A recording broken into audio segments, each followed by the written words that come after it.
احمد السيد زيزو هو ده القضيه الحقيقيه، مش قضيه بجون. هو ده الهد لكل تماثيل العجوه بتاعتكم. انت ما عندكش لاعب الا وحلمه انه يجيلي، ما عندكش لاعب الا ونفسه انه يلعب في اكبر نادي في افريقيا وفي الشرق الاوسط وفي الوطن العربي، كبير افريقيا واسيا باعتراف الفيفا، بطل الثلاث قارات، اللي لما لاعب اوراوا الياباني اداله 4، ولما لاعب اتحاد جده اداله 3، ولما لعب الهلال اداله 4، ولما لعب العين اداله 3. هو ده النادي الاهلي، هو ده النادي الاهلي، كبير كبير كبير القوم في افريقيا واسيا، النادي الملتزم اللي ماشي باسس علميه، اللي ماشي بقوانين.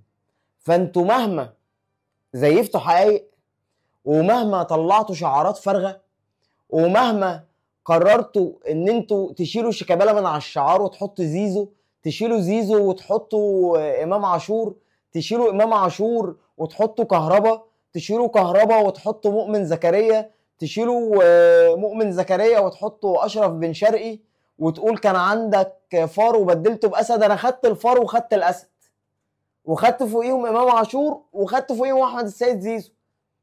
احمد السيد زيزو اللي كان بيقول لكم وانتوا كنتوا بتصدقوا ان هو الفارس اللي على الشعار وبيشد النبله. اهي النبله ردت في صدركم قتلتكم بعد المسرحيه الهزليه بتاعت الكاس امبارح.